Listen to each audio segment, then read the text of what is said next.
It's Jay back in for another one, and tonight I have with me. Captain Keith. What's good? What's good? Oh, not much, man.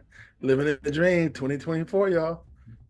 Already went by fast. Yeah, man. So with this movie, I first saw a trailer, and the person that was in the trailer that caught my eye was a few people, but the main person that caught my eye was Mahershala Ali. And Mahershala, we've been talking about him for a minute, especially when he was talking about doing the Blade movie, which I don't know what's going on with that. Right. And even though I want to see it, do I really want to see it now? It's just like, it says a lot about him to say if it's not right, take it back. This script is not right. It takes a lot to do that. It's just funny how a blessing to Marvel, they wasn't ready for the blessing, and then it just kind of backfired, because I know it would have thrown stuff off. I'm sure they didn't have a high priority for Blade, but then we have an Academy Award winner like Mahershala saying, "Hey, I want to be Blade." I'm sure they were thinking like, that's perfect. But it just seemed like ever since they tried to make that work without it being in their normal schedule, it just seemed like everything just kind of fell apart with that. But I still look out for the brother. I still appreciate his acting and what he contributes to movies and stuff. So I was excited to see that he's going to be in this movie. So I was like, let me take a mental note of the movie. I want to be sure that I check it out. It looks kind of intriguing. When I saw the trailer, it kind of made me think of Knock at the Woods, the M. Night movie that came out with Before Strangers to the Door, and you're kind of questioning what they're there for and who they are.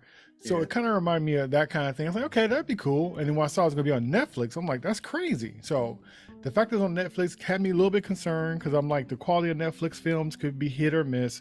And then also, I was thinking like, well, for sure I won't miss it then, because it's on Netflix. I'll be sure to see it. You don't have to worry about going to the theaters to go check it out. Also, I saw that it had Julia Roberts and Ethan Hawke, folks like that. And it just seemed very, very interesting.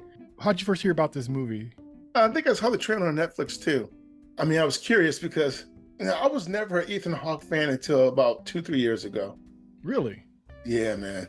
And when he was younger, he used to just get on my nerves, man. You ever seen him in the movie Gattaca? That was the only time I liked him, man. Like when I first saw him in Reality Bites. Okay. He played this pretentious musician, and maybe he was just too good in that. Sometimes that happens, yeah. Gattaca, I liked him, and Gattaca was dope. Yeah. I like Julia Roberts, but she's been gone for so long, and she's been so hit or miss. Although I did like her in this. Yeah. I'll get into that. But I saw the trailer, and I didn't know what it was going to be. I was just kind of curious, But when you see Mahershala Ali knocking at the door with this black woman, and this, and Julia Roberts and Ethan Hawke opening the door, I'm like, is this going? I was wondering if it was going to be on some Purge stuff. So I knew I was curious. And then when we found out who the producers were, and then when I went to the barbershop like a month ago, one of the cats there was like, "Oh man, you gotta watch that movie, man." And it was an older cat talking about, "You gotta see that, man." Yeah. And he tells about the people who produced it, and he said they're kind of messing with you, and that piqued my curiosity even more once he said that. So you knew the producers before you watched it? Yes. Oh, okay. But not when I saw the trailer. Yeah, I'll find out after I watched it, and it did kind of make me wonder why. But yeah, that's interesting.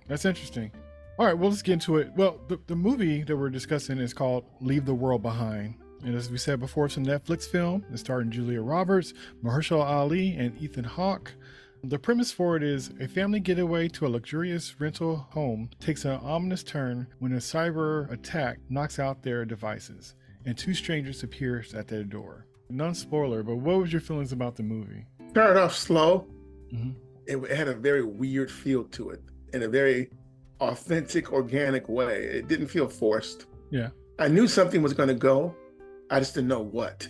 Yeah. But when they went to the beach, that was the beginning. I'm like, okay. To quote Keith Sweat, something just ain't right. So, yeah, I mean, I enjoyed it. It was definitely food for thought. It played into stereotypes, unfortunately, which was kind of predictable. But even though it played into stereotypes, I was kind of surprised at how deep they kind of went with that, because they showed you the negative and the positive with the stereotype. Now, so it played into stereotypes, and part of it didn't. And what I mean when I say that is Julia Roberts being married to Ethan Hawke, even the opening dialogue that she had when she made that statement about how she felt about people, that was new, that was different. That was setting us up not to really like her. as a person or as a character. But the reaction when Mahershala Ali and the person he was with opened the, came to the door, and Ethan Hawke and Julia Roberts, the characters, answered the door, it played into stereotype where she's this white woman who's suspicious of this black couple, but it didn't play into stereotype that her white husband was like, hey, nice to meet you. He was all about it.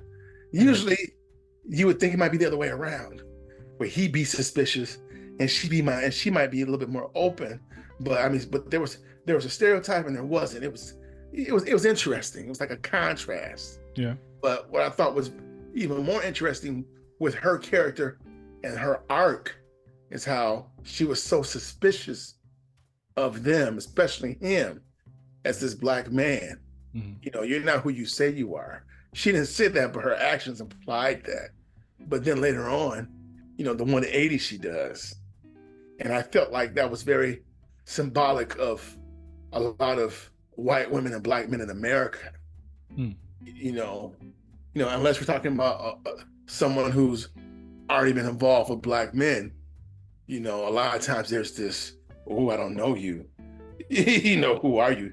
You're threatening. Yeah. But so how do you go from being threatened to being attracted? I thought that was very interesting how they showed that, because that's something you usually see in film if people were reading in between the lines, in my opinion. So I thought that was very interesting when I noticed that, the 180 that she did. So did you enjoy the film? The film was great. I enjoyed the film. It got into my head. And because when I knew who the producers were, that's what really got into my head. If I hadn't known who the producers were, I would say, okay, this is a cool kind of sci-fi-ish, dystopian kind of film going on. This is cool. But when I found out who the producers were, I'm like, what are you telling me here? What's really going on here? Why did y'all produce this film? And maybe that was the intent. I don't know. Maybe that was part of the whole mystique or the intent to, in regards to producing this film. But it was a good story. If anything, it may have been too realistic. Okay. And that scares me even more. But that makes the film even more culturally relevant. So it's definitely a film that I would buy, a film I would recommend. Like I said, I haven't seen Julia Roberts in a long time, really.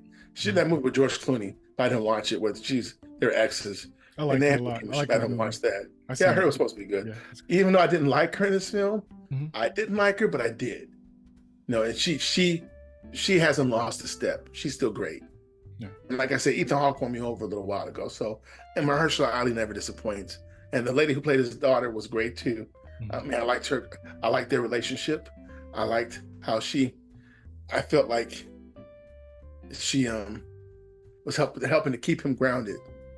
And she was telling him things that he might not have wanted to hear, that he needed to hear.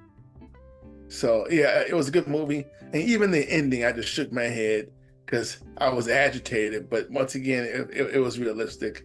Because there was a lot going on. I feel like the movie was written very well. It was very realistic. Yeah, so yeah, I liked it. Okay. I enjoyed it. It's funny, when I first saw the trailer, my head was really trying to figure out what was going on. But I told myself just to kind of be in a moment with it and just kind of take it as it unfolds. I really enjoyed it. It was a slow burn, but I didn't mind that if I figure it's interesting enough or enough stuff comes up to kind of keep me, keeps my mind moving on it. So it definitely did that. Pretty far along in the movie, it did a lot of good establishment. And so when things started rolling, it really just kind of took it to another level. But I enjoyed the acting and everything. Mahershala for sure. Like I said, Julia Roberts, her character, it was very interesting and different for her. Usually she's America's sweetheart. And the movie definitely had a vibe. And also, which I think is interesting, and after, watching it and hearing, people's feelings about it, I can understand how they might feel about the premise in one and then the ending for another. but I still did enjoy it because sometimes for me, my main concern is really like that I enjoy the journey. You know, sometimes I might not understand or like the ending or how something ends, but sometimes if something keeps me intrigued, then I don't mind going for that ride. But like I said, the movie definitely had a vibe to it. But I like these kind of movies, so I thought it was a fun little watch on Netflix. And I think if you're a person that you know, like Knock at the Woods and things like that, those kind of stories where, you know, it almost feels like a play and limited amount of characters and it's a lot of dialogue and talking with layers and things like that. It's one of those kind of films. So if you like that kind of stuff, I think you would dig this one. All right, so let's get into spoilers. So the vibe of it, which was definitely strong and different to me, almost like M. Night in a way, but different. When I realized who the director and co-writer of it was I think his name is Sam Esmail, and he's the guy who did Mr. Robot. And so if you ever watched the show Mr. Robot, that's a trippy kind of, you know, mind screw kind of show with a lot of conspiracies and things like that. So it fit with this kind of a story. So when I realized that's who the director and co-writer was, it made sense. This is more or less like that kind of a story. The premise was interesting. I will say the way it unrolled things is very interesting. I understood why it rolled out things a certain kind of way, but I also felt that in a way it kind of made questions that didn't have to be there or stretched out the suspicion. So say they had somebody say something that was kind of off, you think, oh, that's not too cool. The way they set up the characters or the situation, you're kind of questioning the intent or why this is happening. So like you were saying about Julia Roberts' character in the beginning, making a comment saying pretty much that she, you know, people suck or she don't like people. Mm-hmm. You know, it's like when she runs into Mahershala later, you know, is she acting like that because he's black or is she acting like that because she hates people? And so it was a lot of stuff that kind of played with that. And you were kind of like wondering, so a lot of things that, you know, the premise says, you know, Mahershala and a person with him is going to knock on the door, and Julia Roberts is there with her husband and daughter, and she's kind of questioning, is it him? And anything that could go wrong, that needed to go wrong, went wrong. So it could have been a simple thing as like, show me your ID. Well, he forgot it. He left it at the playhouse. Oh, you know, show me your email. Oh, my phone don't work. So it's all this stuff. Oh, I could prove to you if I could open up the cabinet. Oh, the key is taking a long time to open up. So it's just like this thing that would normally be squashed for a simple thing to verify something or to confirm something. It wasn't there. And so that kind of stuff kind of made my nerves a little, but I think that's what the point of it was. But it was just interesting, the communication issues. You know, kind of remind me of Retrograde a little bit, where no matter what you try to do, the you know, the math ain't mathing. Even in the perfect situation, to be something simple that could resolve something, everything was hard to resolve. But there was one scene though, in regards to you mentioning him with the keys, trying to open a drawer. There was one scene that I felt like verified who he was. Ironically, he opened up that drawer and he found the envelope with the money in it, and there was that gun in there, and he didn't get the gun. Just put it back in. I mean, he didn't even flinch. He just closed it. Right. I'm thinking, now, if you were someone who didn't really live there, you would have took that gun. Well, his key wouldn't have worked though. You know, if it wasn't his cabinet, well, I mean, the key. But he was going through so many keys. One could say he was guessing. But they were still his keys.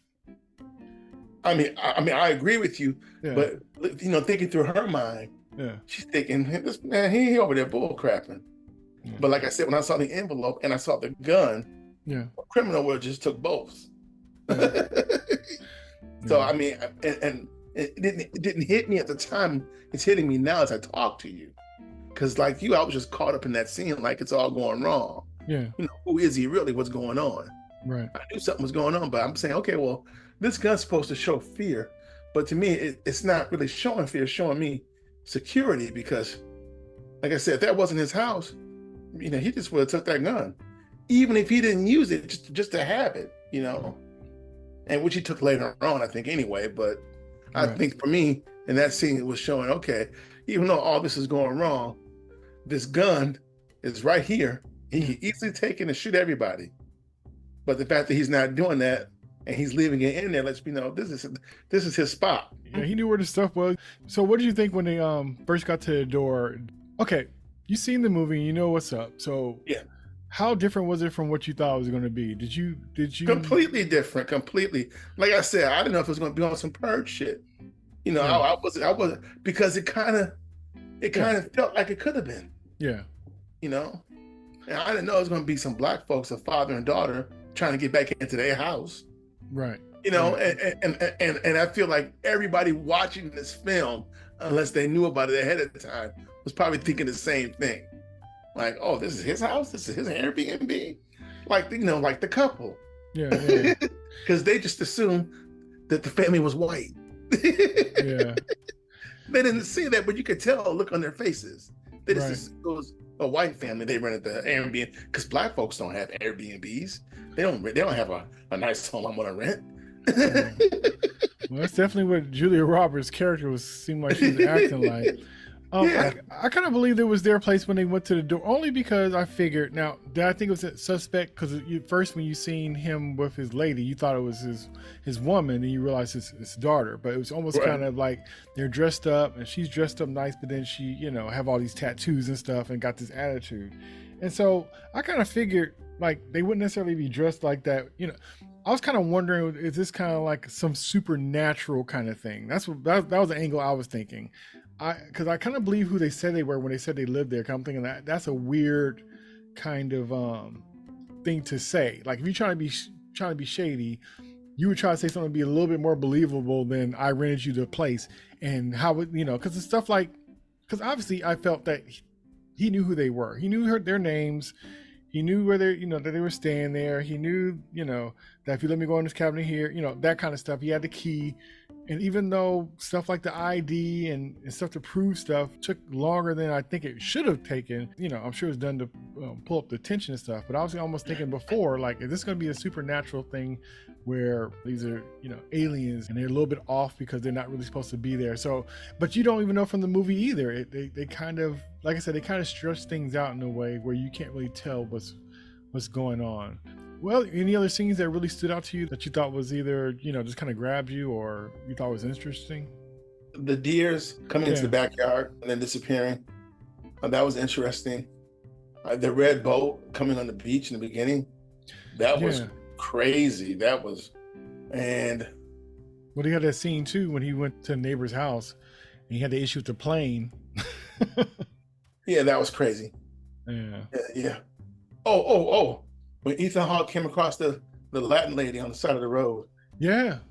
That was, see, and it's just like, okay, you fancy yourself this liberal progressive guy, the opposite of your wife.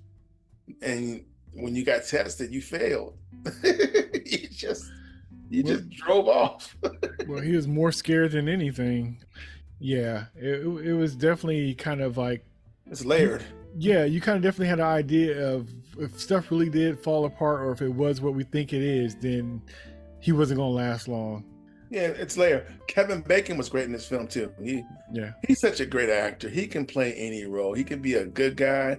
Yeah. He can be a really, really good creepy guy. He can be a real good bad guy. It's scary how good he can be, how he can switch it on and off. Yeah. Julia and Robertson, Ethan Hawke's daughter, yeah, she got on my nerves. Yeah. I just didn't like her at all. And yeah, I felt she was, well, the kids were just kind of clueless and entitled anyway, especially her though.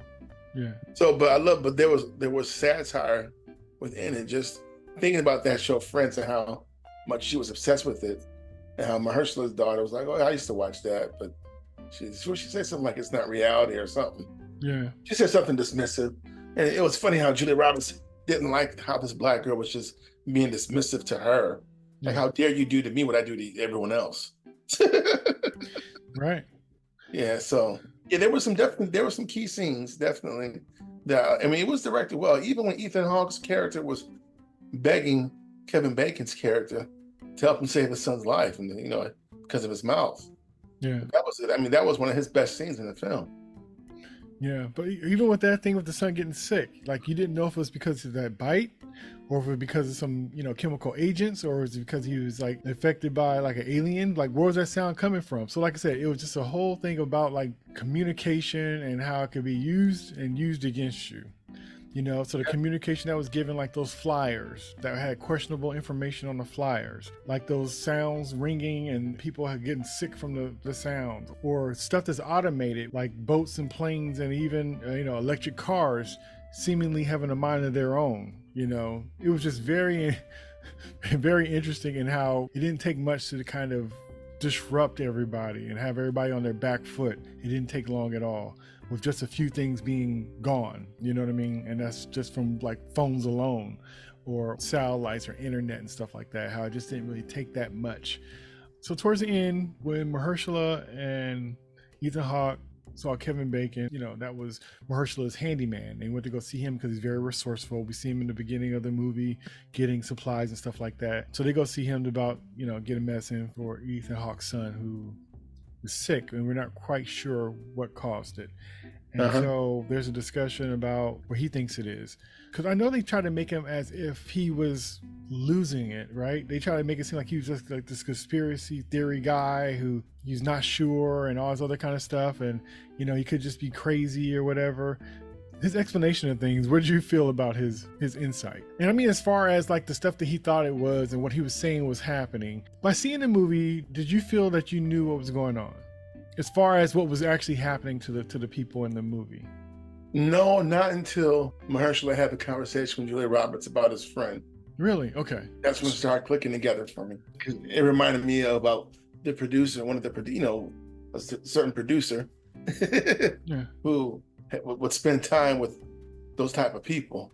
And when he got caught out, I said, oh, they're just old people I'm, hanging out with. But it just, when he talked about, I don't know if he was an arms dealer, but our arms contract friend who's very popular, and they're sitting there talking and drinking. He talks about the cabal of his evil friends he has to hang out with.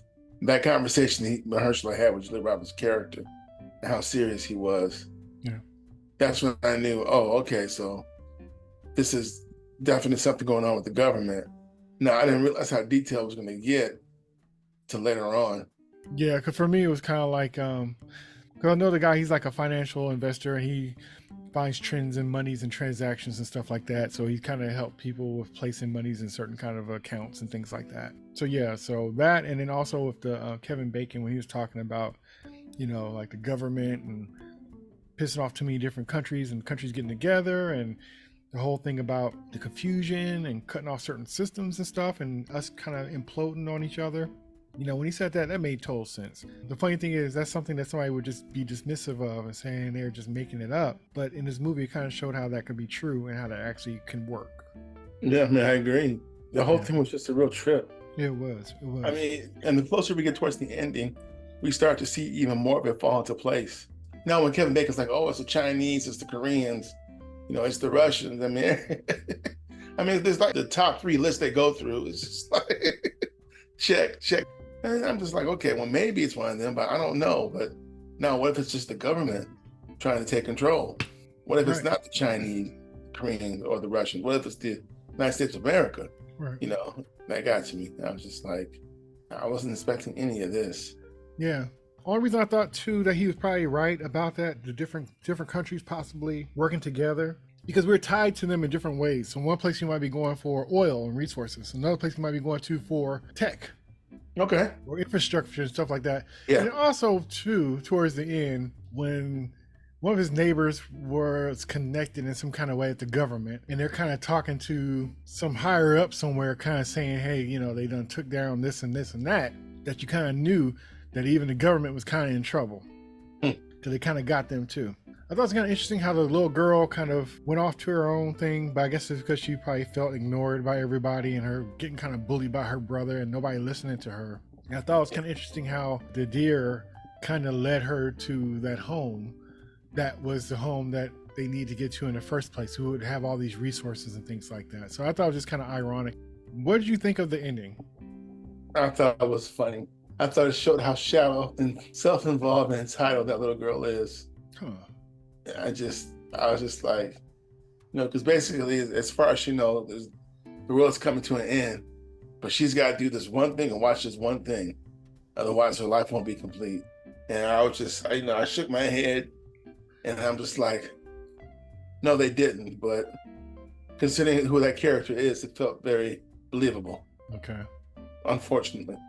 Yeah, I thought so too. I thought it was just, to me, it was like a kid being a kid. And so, the big things that adults would, wonder and care about, little kids would be like, hey, I just, it's like, me cooking dinner and go shopping and spending hours cooking.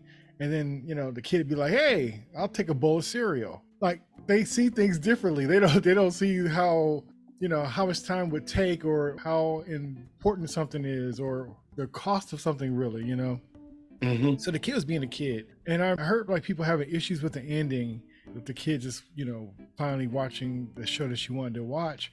And to me, I thought, since they gave so much other information, like I said, the conversation that Mahershala had with Julia and Kevin Bacon, and seeing his perspective, and the thing about, when they even got like the showered with the red pamphlets from the planes, the miscommunication, talking about he had a friend that was in Southern California who had the same kind of red notifications showered over the city as well, but there was in a different writing. And so that showed that, the things he said about confusion by even where they're being attacked from was being messed with. So stuff like that. So that, on top of the scene with Julia Roberts and Mahershala's daughter, who was actually seeing New York being attacked, it's like, oh, okay, so the confusion's there for sure. We don't know exactly whose, but it's connected to the government, be it ours or somebody else's government. When they were saying that they could possibly be hacked, that kind of makes sense because of the whole thing with the internet not working, with the automated planes and boats and cars being controlled and things like that. Because they use the cars, like the automatic cars, like the electric cars, like the Teslas, like things to block up the freeway so you can escape. That was crazy. Because at first you might think this is all some random stuff, but you could see how it was like a coordinated attacks, in a way. And so to see all that, I figured I got a pretty much good idea of what was going on and what they were dealing with.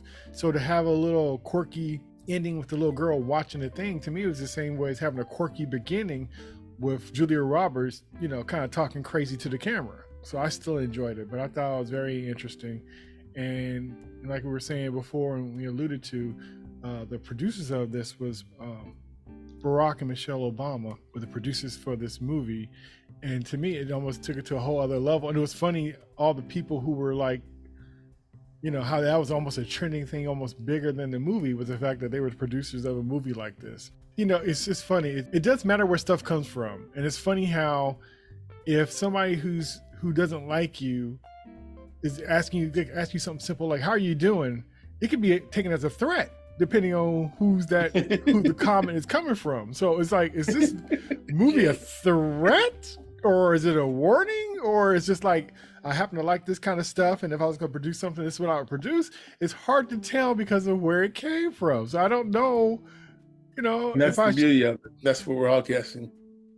Right. Barack and Michelle producing this, and we're like, are you warning me? What's going on? Right. That way we can't say we didn't know. Right. But when I did a little investigating, I found out that, Barack was a fan of that book that it's based off of, and then also the director who did Mr. Robot, who does all this conspiracy stuff. But still, it's just weird for this to be coming from that. It's just like, it's almost like somebody's preparing your food with dirty hands. It's like, it makes a difference. It doesn't mean that it could mean nothing, but the twist is is where it came from. Is almost bigger than the twist of the movie. So it's almost meta. It's almost meta in a way. Yeah. But the ending, I was just like, the daughter was being consistent with who she was. And it just made it more pathetic to me.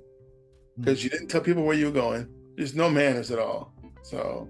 But she was being highly neglected by her whole family. Like, nobody really listened to her. They kind of blew her off, a lot.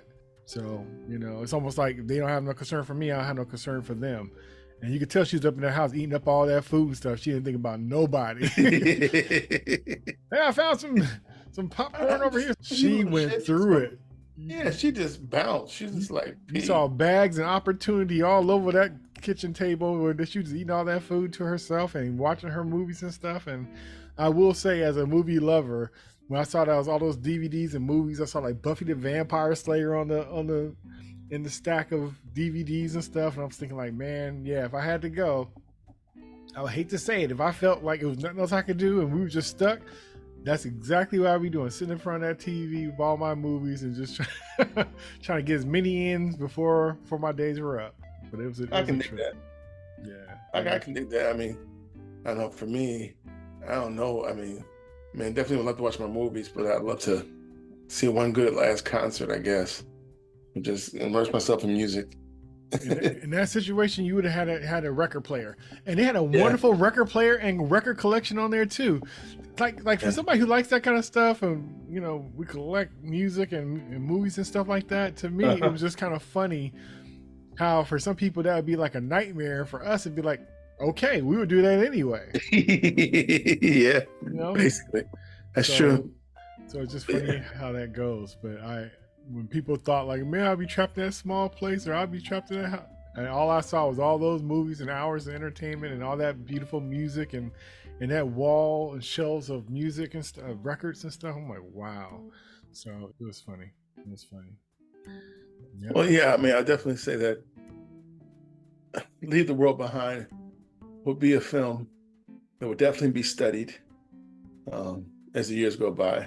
I think it's because of its content, because of what they did and how they did it. Like I said before, the film is definitely layered because we see the prejudices that people have, and then we see what happens when they go past that and get back to that human core. Like, for example, Julia Roberts' character did not like Mahershala's daughter, but when they got to that cabin and all those deer were surrounding them, and they got in fight or flight, they started working together.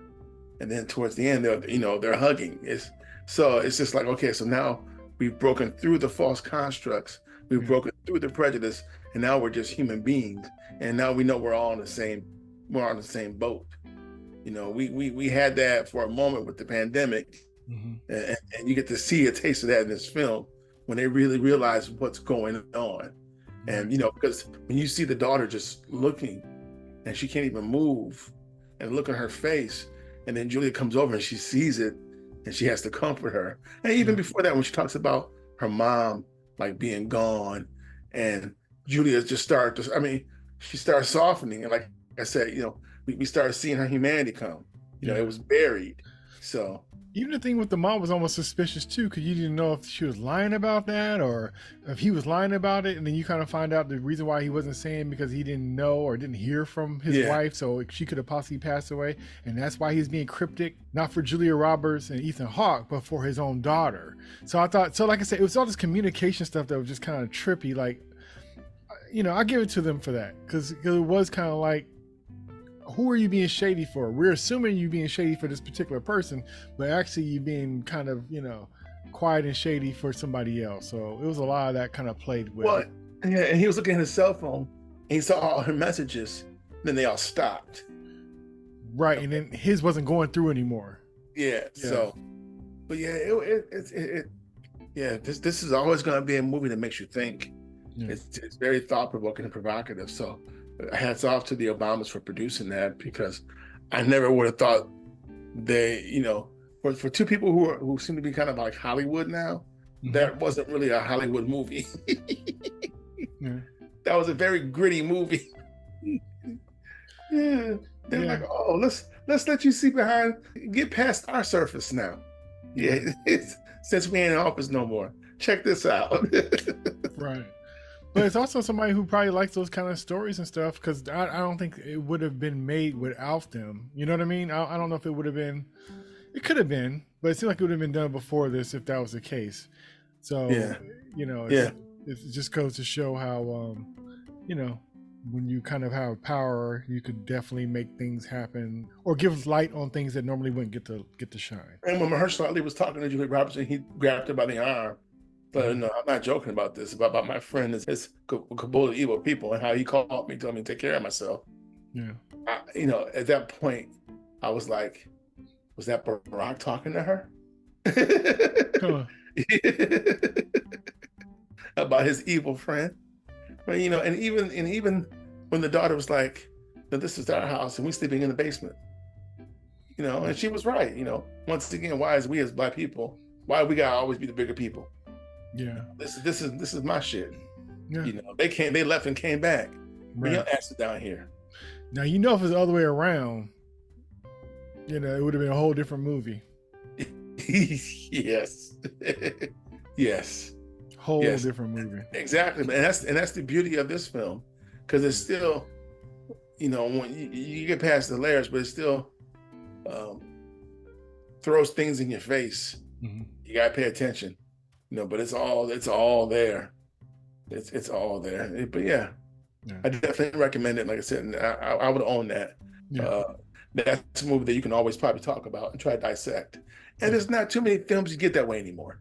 True. And for that to be something that was streaming on Netflix speaks volumes. Right. And people wonder why Netflix is so popular. And they wonder. They've just gotten better and more diverse with their content. Right. Regular television is garbage. But I'm done. All right. I don't want to go on a tangent. No, like I said, I enjoyed it as well. I don't think it's for everybody, but it's, like I said, since it's on Netflix, it's worth a watch. But if you have a hard time with slow burns, or if you have a hard time with movies kind of being convoluted and not being, just hand feeding you everything, all the answers, then yeah, you're probably not going to enjoy it. And also, if you do enjoy it and you kind of question things, the fact, like I said, the Obamas producing this, it's another factor in how you'll feel about this.